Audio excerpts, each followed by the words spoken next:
Hey guys, it's Chris and this is going to be my Westworld episode 7 review, and damn what a ride it was. This is probably the best episode of the season, definitely the biggest reveal of the season, and we got our first human casualty in the wars to come.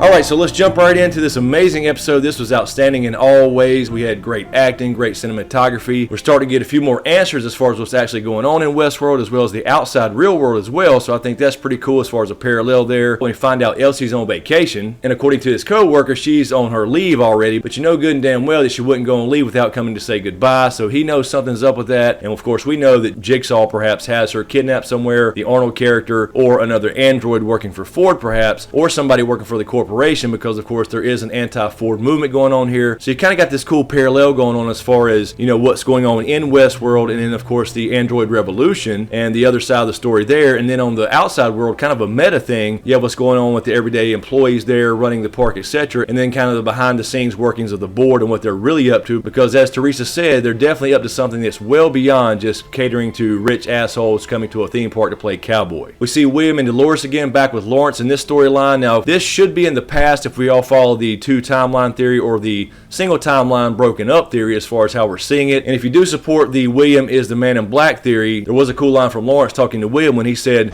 "Maybe you got more an appetite for this than you think." Now one question I would raise really quick about the multiple timeline theory as far as seeing two different timelines at once in this story, it's definitely happening, but one question I would raise about it as far as what would go against something like that would be, if Dolores is with William in the past, say 30 years ago, whether William becomes the man in black or not, or whether that's Logan or somebody else. The point being that Dolores seems to be going through her change, through her metamorphosis, you know, starting to expand her horizons, learning what she actually is back in the past versus right now. Because if you think about it, for the last 30 or something years, Dolores should have been a regular old android going through her storylines with no questions, and now she's starting to evolve a little bit, find out who she is with the help of Bernard. So yeah, why would she go through this metamorphosis 30 years ago as opposed to the present when we think this is all going on? As I just mentioned, Elsie is still missing, and we actually see Teresa smile here. The first time I think we saw her smile in this entire damn show.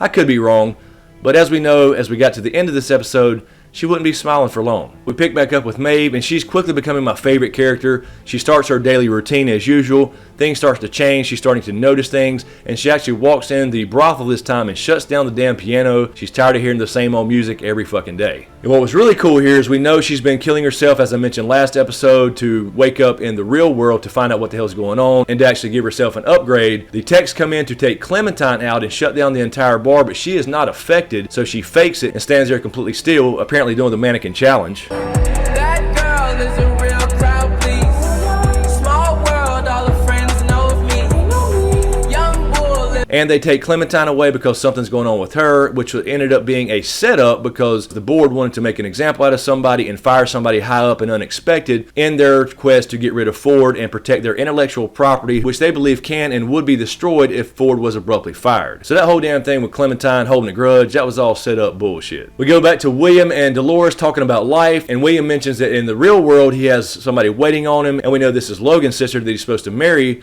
but he basically says, you know what? Why would I want to go back there where I have to pretend I'm happy here? And he actually starts falling in love with Dolores, and he gets him a little, you know, android nookie. We do see William tell Dolores that Westworld actually reveals who you are, and I guess you could say this is a little more evidence of him becoming somebody like the Man in Black, although again, like I said last week, I'm not completely sold on him becoming the Man in Black. Not just a looks thing, I think it's still possible. A lot of people think it could be Logan, but you could say a line like this would support something like that. And this episode, by the way, speaking of lines, had a lot of great lines in it. We had great ones from Maeve, we had great ones from Dr. Ford. I mean, you got to think about the acting in this show. I mean, these people are like regular people with their regular storylines, but then they have to break that character and pretend they're an android, pretend like they're in certain modes. Sometimes they have accents, sometimes they don't, depending on what mode they're in. I mean, this is a fucking all-star cast here. Not to mention Sir Anthony Hopkins. And we see Dolores draw something new that she seemed to remember, and this is what her and Teddy were talking about a few episodes back, where the land meets the sea, something they never witnessed, and it could very well tie in with the entrance of this maze. And as they're riding the train, they get attacked, and Lawrence has the bright idea of using an android and filling his body with nitro and blowing up some Confederates, which worked out pretty damn well. They did escape, and Dolores and William find this place where the land meets the sea, and this is the place she had actually just drawn on the train a little bit before that, and she has never actually seen the place that we know of. Maeve gets killed again somehow, or commits suicide again to get back in the lab in the real world,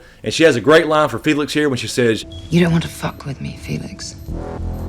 "Take me to find Clementine." So she apparently killed herself because they took away her friend, and she makes Felix take her around and see what they're doing to Clementine. Asshat, the co-worker of Felix, is working on Clementine to give her a lobotomy. So Maeve is well beyond the other androids, discovering who they really are, and now she's showing empathy for her friends. We see Bernard basically confront Teresa and tell her, you know what, I know something's going on here, after he gets fired, by the way, and basically says, look, I know you've been smuggling data out of the park, and basically the explanation for that was with the satellite uplink and the stray in episode 3, it was so they could smuggle the data out of the park just in case they fired Ford and he tried to destroy everything he had created. So that's what they're up to as far as the board goes. They're tiptoeing around Dr. Ford because they know that he has the ability to destroy everything he's created, and they want to get rid of him without getting rid of their intellectual property, being the code in these androids. Then we go back to Maeve with Felix and Asshat, and they are in the lab, and basically Asshat has to apologize to Maeve for giving her a lobotomy as far as Clementine. They're going to retire her, and Maeve kind of says, I'm getting the fuck out of here, and she wants to go out into the real world. She wants to actually escape Westworld and get the hell out. But what was really cool here is she threatens Asshat some more and basically says, you know what, I'm damn good at dying. How many times have you died? And basically threatens to kill him if she doesn't get her way. And I think there's a good possibility that may happen. We go back to Teresa and Arnold, and as he's taking her to show her Ford's house in Sector 17 that's not supposed to be there as far as his childhood house and the memory that Arnold supposedly left him, when she basically admits to Bernard that as far as the board goes and the corporation, there's a lot more going on here. What does the board and the corporation want with this type of technology? And this is when it got really fucking good as far as this episode, for me at least. And actually, before I get to this last part, back in my episode 3 review, I said this. And I'm starting to question Bernard's humanity anyway. I mean, he could be a damn android that thinks he's a human, and given this backstory like we saw Teddy get this backstory, so I'm really starting to question what Bernard actually is. So, I gotta say, I called it. I was suspicious of this the entire time. There was something up with Bernard when it came to his son Charlie, who apparently died, along with the phone call with his wife. But him having the conversation with Dolores was odd for me. It just made me think, why is he so empathetic to these droids? And now we know why. He is, in fact, an android himself, created by Ford, who was programmed to believe he was actually human and is actually part of the operations team and the head of behavior. So I think that's pretty damn awesome, and it starts to make you wonder, who else is actually an android? How many real people actually work at this damn place? Because Ford has it all under his control. Anthony Hopkins had a brilliant scene here when they find the basement down there where he's actually creating undocumented hosts. And if you looked really closely when they were looking around that house, Teresa spots a door and says, what's in this door? And he says, what door? And he had just got through telling Teresa that most of the workers that check the grounds are actually hosts and are programmed not to see that house, and they literally couldn't see it if they were standing right in front of it. And Bernard never saw that door, but Teresa did, so that told us right away Bernard was in fact an android. They do go downstairs, they see Ford's been creating these hosts, and Teresa comes across the original plans for people like Dolores, so he's been working for him the entire time. So Ford likely knows that Bernard has been talking to Dolores this entire time as well, because I don't think anything goes on in this park without Ford knowing about it. And due to Teresa being the asshole she's been to Ford, trying to get him out of there as far as the board goes, he basically tells her, the board likes to come at me and test me every once in a while, and I think they like the sport of it basically, and this time they sent you. There's got to be a blood sacrifice to make all this right. And he basically gives Bernard some kind of voice command, probably only he could understand, to actually kill Teresa, our first human casualty in the show in the wars with Skynet. And we're going to continue to see this get worse as they continue to put pressure on Ford, and he continues to play God in his little Westworld. I thought this was a brilliant episode. It finally kind of confirmed a few things for us. I've been skeptical of Bernard the entire time, especially since in the very opening scene of episode 1,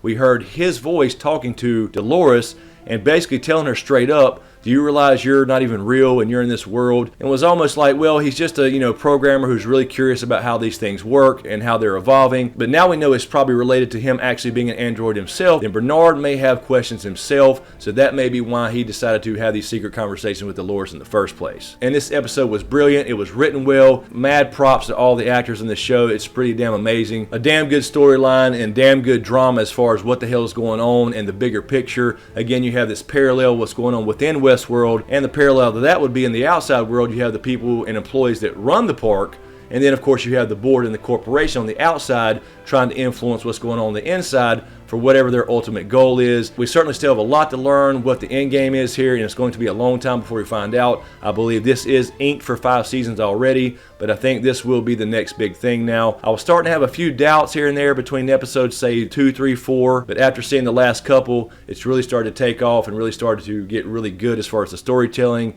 and some of the revelations we've had. And now it really makes you question who the hell is actually an android and who's actually human. I'm actually starting to think that Stubbs is actually an android as well. He did give us a little clue of that back in episode 3, The Stray, when he was talking with Elsie. When she said, "Who are you, Gala-fucking-Leo?" He said, "I don't know, maybe it's in my backstory." So I'm starting to think that that could explain the 2 timeline thing, because a lot of people have questioned, him giving the authorization to the Man in Black, which will be the current timeline.